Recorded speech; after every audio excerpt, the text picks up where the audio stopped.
नमस्कार, मैं सोम सिंह। आप देख रहे हैं न्यूज 18 लोकल और इस समय मैं मौजूद हूँ राजधानी भोपाल के एमपी नगर क्षेत्र में। और हाल में आपने जैसा कि देखा है कि सोशल मीडिया पर इन दिनों वायरल हो रहा है एक वीडियो है समय रैना के एक शो जिस शो में रणवीर अलाहाबादिया जो एक यूट्यूबर कहा जाता है, उसके द्वारा कुछ ऐसी अभद्र टिप्पणी की गई जिसके बाद से देश भर में इस टॉपिक को लेकर लगातार बवाल खड़ा हो गया है। हम यहाँ राजधानी भोपाल के कुछ युवाओं से इस पूरी चर्चा इसमें करेंगे कि आखिर क्या पूरा मामला रहा, उसको वो कैसे देखते हैं, इस पर कैसे उनका रिएक्शन है।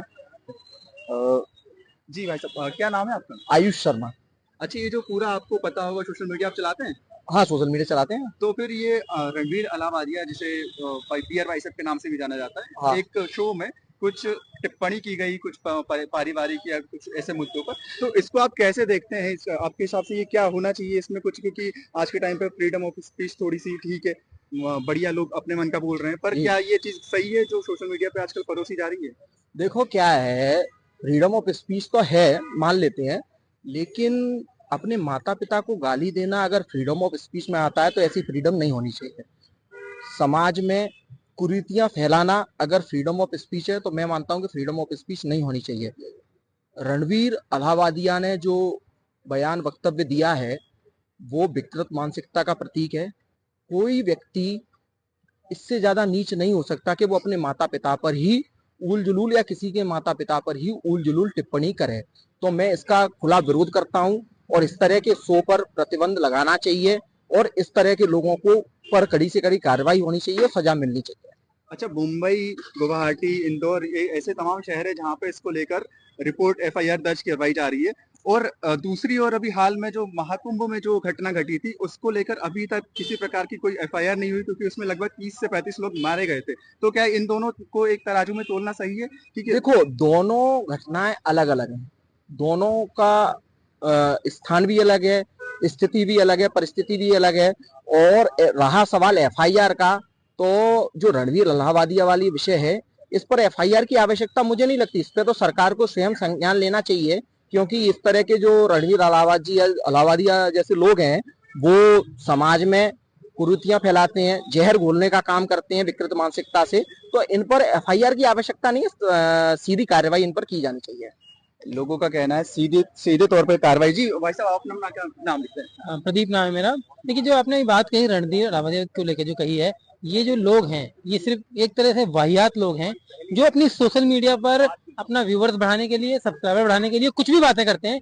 और मैं आपको बता दूं कि जो जिस तरह का उसने बात कही है वो या तो अपने माँ बाप का सम्मान नहीं करता होगा, या उसके मन में उसके माँ बाप के लिए कोई सम्मान नहीं हो, इज्जत नहीं होगी। तो हो सकता है उसने अपने माँ बाप को इस तरह देखा हो, तो ऐसी बातें कर सकता है। क्योंकि भारतीय संस्कृति, सनातन संस्कृति में एक माँ बाप को जो रुतबा होता है, जो एक जगह होती है, वो भगवान की होती है, वो ईश्वर की होती है।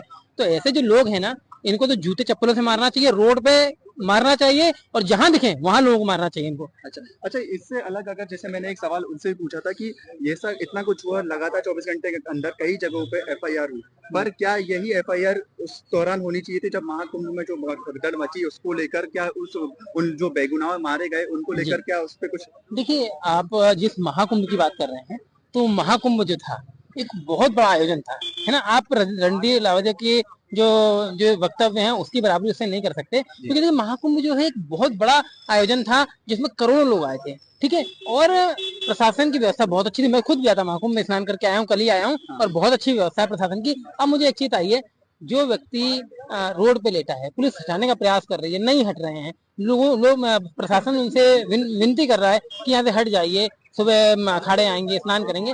अब लोग नहीं मान रहे हैं तो मारा कुटी तो कर नहीं सकता है कोई। प्रशासन नहीं करेंगे तो फिर वो एक नई कहानी बनेगी कि भाई प्रशासन लोगों को मार रहा है। समझा ही सकते हैं। अब उसके बाद इतनी जो जनसंख्या में लोग वहां पहुंच गए, है ना, उसका जो हादसा हुआ एक हादसा है, इसमें किसी की कोई गलती नहीं है कि हम किसी को दोष दे तो सके क्या कि आपको इसमें ऐसा गलती। लगता है कि इस पर एफआईआर नहीं होनी चाहिए थी? किस चीज की एफआईआर? ये एक हादसा है। हाँ, अब मक्का मदीना चले जाइए, वहां इतने बड़े बड़े हादसे होते हैं, उसको लेकर तो कोई नेतागिरी नहीं होती। मैं देखा है अभी मक्का मदीना में जो एक हादसा हुआ था, हजारों लोग मरे थे, पत्थरबाजी हुई थी, तो वहां पर ऐसा कुछ नहीं दिखा। क्यों? मतलब नेताओं को सिर्फ हिंदू धर्म और सनातन धर्म ही दिखता है, और मुस्लिमों का जो धर्म है, मुस्लिमों का जो धर्म है उसको लेकर कभी कोई बात नहीं कहते। मुस्लिमों के जो धर्म जो स्थान है वहां भी घटनाएं होती है, तो उसको लेकर नेता लोग क्यों कुछ नहीं बोलते, सिर्फ सनातन पे टारगेट क्यों करते हैं? मेरा कहना ये है। अच्छा, आप भाई साहब क्या नाम थे? विवेक शर्मा। अच्छा, ये पूरी जो घटना हुई इसको लेकर आपकी क्या टिप्पणी, क्या आपका मानना है? कुंभ वाली। जी, कुंभ और जो रणवीर अलाहाबादिया वाली दोनों घटनाओं तो पहले हम रणबीर पर बात करें। जी बिल्कुल। देखिए, रणबीर जैसे जो लोग हैं जो अपने आप को स्टैंड अप कॉमेडियन और यूट्यूबर बताते हैं, एक तो समाज इनको पहले बढ़ाता है, जनता इनको बढ़ाती है, और ऐसे लोग बढ़ने के बाद एक कैंसर और कुष्ठ रोग के रूप में पैदा होते हैं। तो ये जो है ना, कैंसर से भी घातक ये लोग हैं।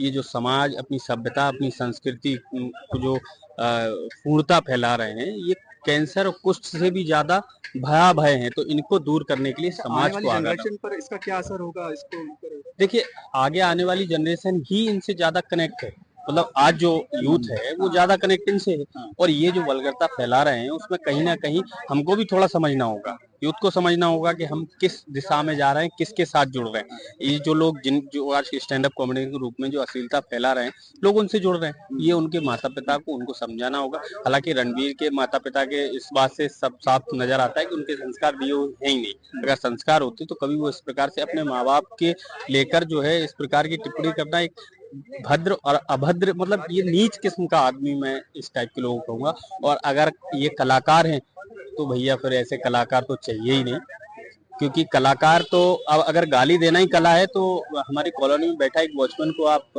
100 रुपए का एक खंबा दीजिए और उनसे बड़ा कलाकार वो निकलेगा गाली देने में। तो कलाकार तो वो है जो अपनी कला से लोगों को हंसाए, लोगों का मनोरंजन करे।